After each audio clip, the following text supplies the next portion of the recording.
महाराष्ट्र में विधानसभा चुनावों का ऐलान अब कुछ ही दिनों में हो जाएगा। चुनाव आयोग की तरफ से साफ कर दिया गया है कि 10 अक्टूबर के बाद वो कभी भी चुनावों का ऐलान कर सकता है।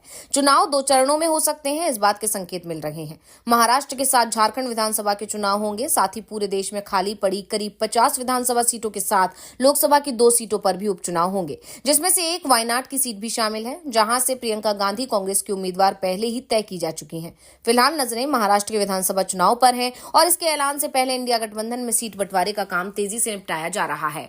मुंबई की ट्राइडेंट होटल में सीट बंटवारे को लेकर महाविकास अघाड़ी के नेताओं की बैठक हुई। नरीमन पॉइंट के होटल ट्राइडेंट में करीबन 2.5 घंटे तक ये बैठक चली। सूत्रों के मुताबिक महाराष्ट्र की 288 विधानसभा सीटों में से करीबन 180-90 सीटों पर तीनों पार्टियों में सहमति बन पाई है। अभी भी करीब 100 सीटों पर बात अटकी है। बाकी बची सीटों को लेकर 8 अक्टूबर को भी एमबीए नेताओं की बैठक मुंबई में होगी। जिन लगभग 100 सीटों पर बात अटकी है उनमें विदर्भ, मुंबई कोंकण रीजन, मराठवाड़ा और कुछ सीटें उत्तर महाराष्ट्र से हैं। बैठक के बाद महाराष्ट्र प्रदेश कांग्रेस के अध्यक्ष नाना पटोले ने कहा कि बैठक में सकारात्मक चर्चा हुई है और एमबीए का प्रयास रहेगा कि दशहरे के बाद सीट बंटवारे को लेकर कुछ सीटों का ऐलान किया जाए। सीट बंटवारे को लेकर जो बैठक हो रही है उसमें कांग्रेस की तरफ से पार्टी के प्रदेश अध्यक्ष नाना पटोले, बाला साहब थोराट, विजय वडेट्टीवार, उद्धव की शिवसेना से संजय राउत, अनिल देसाई, एनसीपी शरद पवार पार्टी से जयंत पाटिल, जितेंद्र आव्हाड, राजेश टोपे और अनिल देशमुख मौजूद रहे। एक तरफ एमबीए में सीट बंटवारे में तेजी दिखाई जा रही है तो दूसरी तरफ विरोधी दल में सेंधमारी का खेल भी चल रहा है।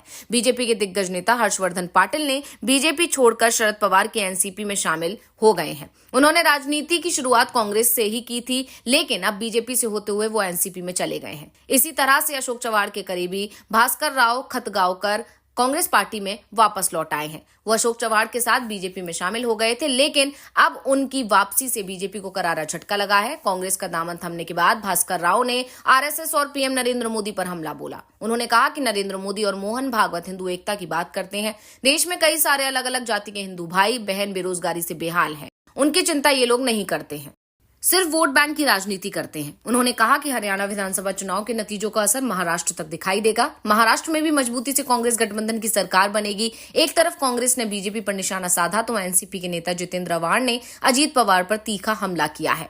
उन्होंने कहा कि जिसे 5 बार उप मुख्यमंत्री बनाया उसी घर के सदस्य अजीत पवार ने गद्दारी की। शरद पवार 85 साल के बुजुर्ग हैं और कैंसर जैसी बड़ी बीमारी से जूझ रहे हैं। उन्होंने अपने घर को खून पसीना एक करके जोड़कर रखा था और जिसे 5 मर्तबा महाराष्ट्र के उप मुख्यमंत्री पद पर विराजमान किया गया था। उसी अजीत पवार ग्रुप के लोगों ने शरद पवार को धक्के मार के घर से बाहर निकाल दिया। पैर की हड्डी तक टूट चुकी है, लेकिन 40 साल का व्यक्ति जो काम करता है वो काम शरद पवार आज कर रहे हैं।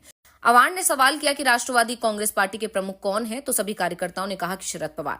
आव्हाड ने कहा कि लोकल ट्रेन में जो पॉकेट मार रहते हैं वैसे ही शरद पवार के हाथ की घड़ी चलती ट्रेन से पॉकेट मारों ने छीन ली और उन पॉकेट मारों का सरदार है अजीत पवार। अभी उन्हीं पॉकेट मारों के कुछ लोग भारतीय जनता पार्टी के साथ मिलकर मुंब्रा में आए हुए हैं।